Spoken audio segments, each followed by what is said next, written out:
माथुर साहब, अगर हार्ट का मरीज नहीं होता ना मैं, तो आपको बताता इस कुर्सी पे बैठ के कि असली तुगलक होता क्या है। तो अभी आपने जिनको देखा वो कौन है?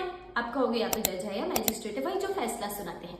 पर जज है या मैजिस्ट्रेट है, ये समझने की जरूरत है। तो आइए आज समझते हैं कि मैजिस्ट्रेट कौन होता है और कैसे मैजिस्ट्रेट के पावर्स और फंक्शंस डिफर करते हैं फ्रॉम दैट ऑफ अ जज। तो देखिए, मैजिस्ट्रेट्स दो टाइप के हो सकते हैं, या तो जुडिशियल मैजिस्ट्रेट्स या फिर एग्जीक्यूटिव मैजिस्ट्रेट्स। जुडिशियल मैजिस्ट्रेट्स वो होते हैं जो सजा सुनाते हैं, कोई भी केस को सुनते हैं और उसको लेके सजा सुनाते हैं। और एग्जीक्यूटिव मैजिस्ट्रेट्स वो होते हैं जो लॉ एंड ऑर्डर मेंटेन करते हैं सोसाइटी में। जुडिशियल मैजिस्ट्रेट्स की ना कैटेगरीज होती है, हायरार्की होती है। सबसे पहले समझते हैं सिविल और क्रिमिनल के बेसिस में।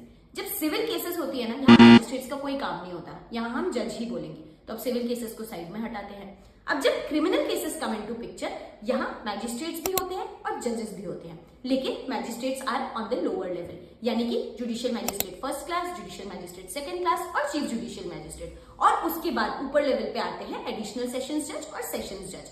तो जब भी कोई क्रिमिनल केस जाएगा ना, सबसे पहले ओरिजिनली तो मैजिस्ट्रेट्स के पास ही जाएगा, लेकिन मैजिस्ट्रेट्स की पावर होती है सिर्फ 7 साल तक की सजा सुनाना, सिर्फ 7 साल तक की इंप्रिजनमेंट देना। उसके ऊपर अगर डेथ पेनल्टी देनी है तो वो सेशंस जज वगैरह देते हैं after taking permission from high court.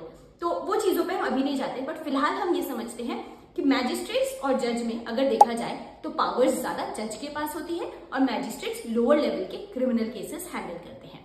तो अब आप मुझे कमेंट सेक्शन में ये बात बताइए कि जो सुप्रीम कोर्ट और हाई कोर्ट के जजेस होते हैं उनको हम क्या कहते हैं।